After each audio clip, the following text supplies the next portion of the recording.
I'm making this video because some of my clients who are really hardworking sometimes get themselves tripped up over confusing compulsions with coping skills. So I wanted to bring some clarity into how you know when you're successfully coping with OCD and when you're accidentally falling victim to a compulsion, which we know only exacerbates the OCD, gives us temporary relief, and makes us feel like we're doing a good job managing our mental health.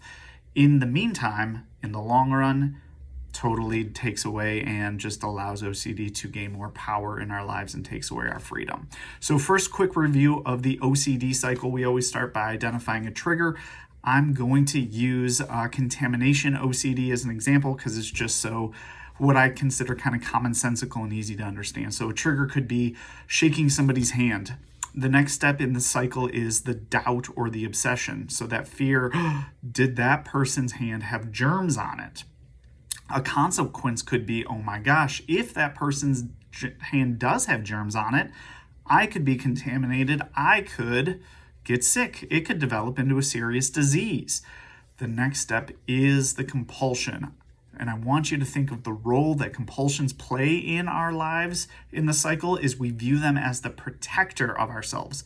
But I know if I wash my hands, I'll be safe and I will protect myself from any danger of getting that disease.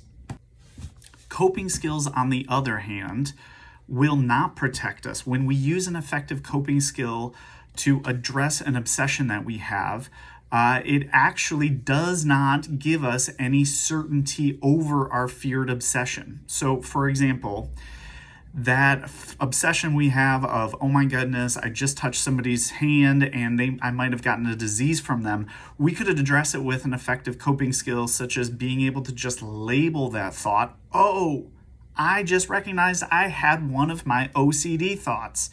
I don't need to pay attention to that. If I pay attention to that and I linger on it and I worry about it, it actually just takes away from my day rather than adding any benefit to my life. So just in that moment, when we recognize that thought and say, that's an OCD thought, that's not a helpful thought, I'm not going to do any more work to try and solve this feared problem of potentially being contaminated, we're not gaining certainty over this problem of, okay, I'm going to wash my hands and now I know for certain I have 0 germs on my hands. We're kind of saying, maybe I do and maybe I don't have germs on my hands, but I'm not going to worry about it. And that is an effective coping skill when we're addressing it and trying to detach ourselves from that obsession while still sitting in some level of uncertainty, not knowing if there's a germ on our hand or not.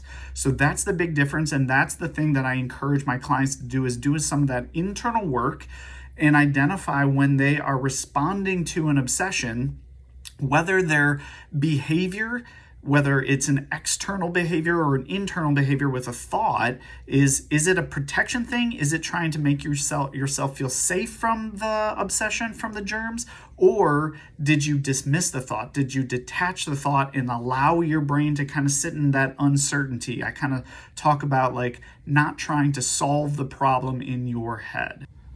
So what ends up throwing off some of my clients is that their coping skills, they start to feel like they're becoming kind of ritualized and they know, that's like a big telltale sign of a compulsion.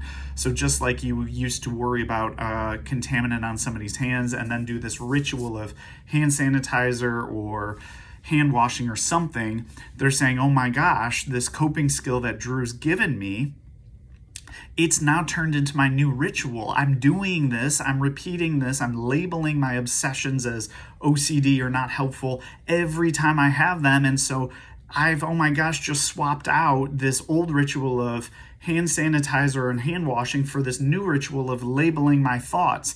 And then they say, oh my gosh, I must not be making any progress. And I will hit the pause button right there and I will ask them to go back and ask them what their motivation is behind that behavior, behind the idea of labeling that thought, right? Because the ritual of continuing to hand wash or use hand sanitizer, I would label that a compulsion because even though it's ritualized, just the same way as our coping skill, the motivation is different. The motivation is to protect and gain certainty. Rather than our new behavior, which is the coping skill, Even though it feels ritualized, if it helps you tolerate the distress and sit in the uncertainty of knowing whether or not there's a germ on your hand and not doing anything about it, then it's a coping skill. And so I don't want people to be thrown off by this ritualized idea. I'm going to continue to encourage you, think back to what your motivation is. Is the way you're responding to the obsession allow you to sit in uncertainty, allow you to not protect yourself? That's what I would have you focus on. If you find this helpful, please reach out to me. I would love to help you with your OCD symptoms.